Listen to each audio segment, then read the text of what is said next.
सरकार बनाने का इसमें रहे हम लोग तो इंशाअल्लाह सबसे पहले कैंसर हॉस्पिटल किशनगंज में खोलने का काम करूंगा। अगर दोस्तों अभी हम बात करने वाले हैं बहादुरगंज यानी कि किशनगंज जिला के बहादुरगंज विधानसभा के बारे में।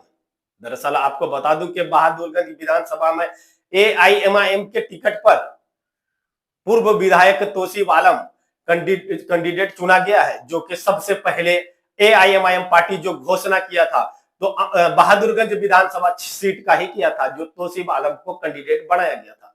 आपको बता दूं कि आज तौसीफ आलम अपने पूरे दल बल और पूरे विधिवत यानी कि मिलाद फातिहा करने के बाद सीधे किशनगंज की ओर निकले और अपने नॉमिनेशन के लिए फॉर्म भर दिया। नॉमिनेशन करते ही एक बार बहादुरगंज विधानसभा सीट पर गर्माहट दिखाई दे रहे हैं। क्या करेंगे इस बार बहादुरगंज की जनता, किनके सर पे ताज पहनाएंगे, कौन बनेंगे बहादुरगंज के विधायक, किस तरीके से लड़ेंगे चुनाव। क्या सिर्फ आलम है, वो पूर्व में लगातार कांग्रेस पार्टी के कैंडिडेट हुआ करते थे, कई बार कांग्रेस पार्टी से चुनाव जीते भी हैं, लेकिन वर्तमान में वो एआईएमआईएम की गद्दावर नेता में शामिल है। सबसे ज्यादा प्रचार और सबसे ज्यादा लाइमलाइट में रहने वाले कैंडिडेटों में से एक है। आपको बता दूं कि जिस तरह से एआईएमआईएम पार्टी तौसीफ आलम पर भरोसा किया है, क्या उस भरोसे पर वहां के जनता मोहर लगाएंगे या फिर आखिर क्या होगा। बहादुरगंज विधानसभा के जनता का फैसला वो तो 14 तारीख को ही पता चलेंगे, लेकिन इस वक्त की अगर बात किया जाए तो बहादुरगंज विधानसभा में एआईएमआईएम के प्रत्याशी तौसीफ आलम को लेकर बेहद चर्चा गर्म है।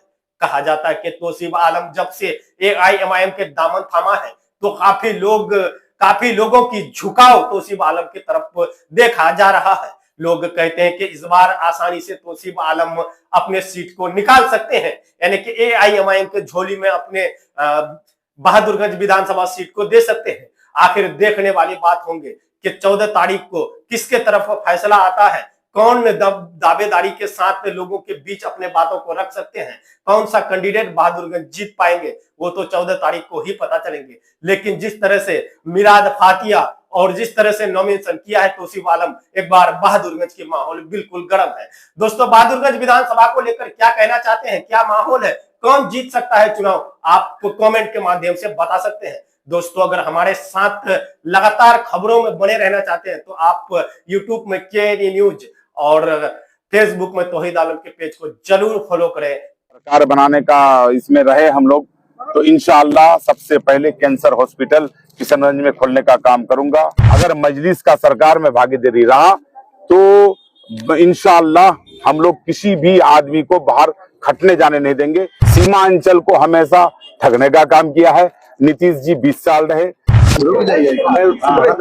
हाँ आज नामांकन किए विधिवत मजलिस का सिंबल में, और इंशाल्लाह सब कुछ सही रहा और नॉमिनेशन हो गया। सर 4 बार पूर्व में भी विधायक रहे हैं और फिर 2025 में आप बनना चाह रहे हैं, पहली प्राथमिकता क्या होगी आपकी? मैं 2005 से लेकर के 2020 तक कंटिन्यू रहा और लोगों का विश्वास मेरे ऊपर है। मैं लोगों का विश्वास पर इंशाल्लाह खरा उतरूंगा। चुनावी मुद्दा क्या होगा सर? कोई मुद्दा नहीं, लोगों का जो जन समस्या है मेन मुद्दा उसको हल करेंगे। और मेन मुद्दा अभी सबसे जो अहम है हमारा किशनगंज जिला में, हमारा क्या कहते हैं कि किशनगंज में पूरे हिंदुस्तान में सबसे ज्यादा कैंसर पेशेंट मिलता है। तो मैं अगर सरकार में भागीदारी रहा, सरकार बनाने का इसमें रहे हम लोग तो इंशाअल्लाह सबसे पहले कैंसर हॉस्पिटल किशनगंज में खोलने का काम करूंगा। और जो हमारा लोग किशनगंज से जो हमारा बाहर जाते हैं बम्बई, दिल्ली, मद्रास कमाने के लिए, अगर मजलिस का सरकार में भागीदारी रहा तो इंशाअल्लाह हम लोग किसी भी आदमी को बाहर खटने जाने नहीं देंगे। इंशाअल्लाह यही रोजगार और यही फैक्ट्री, यही आपका उद्योग लगवाएंगे। सर गंगा जमुना तहजीब का यह जिला माना जाता है और वोटों का टकराव ना हो, ध्रुवीकरण ना हो, क्या करेंगे?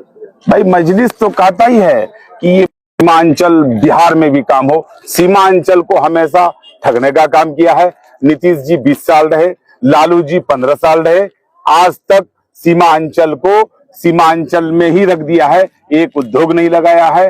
डबल इंजन का सरकार भी बना यहां से लेकर दिल्ली तक, लेकिन सीमांचल को तेजस्वी यादव 18 महीना का सरकार में भी रहा।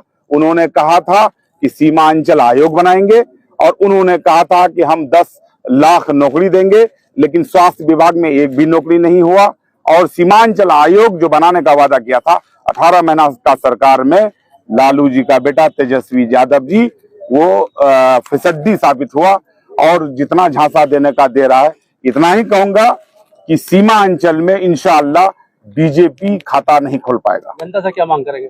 जनता से यही मांग करते हैं कि जनता मजलिस पर विश्वास करे, जनता तौसीफ आलम पर विश्वास करे, जनता असदुद्दीन ओवैसी साहब पर विश्वास करे, जनता अख्तरुल ईमान साहब पर विश्वास करे, जनता माजिद हुसैन पर विश्वास करे। प्रतिबंधित कौन होगा सर आपका?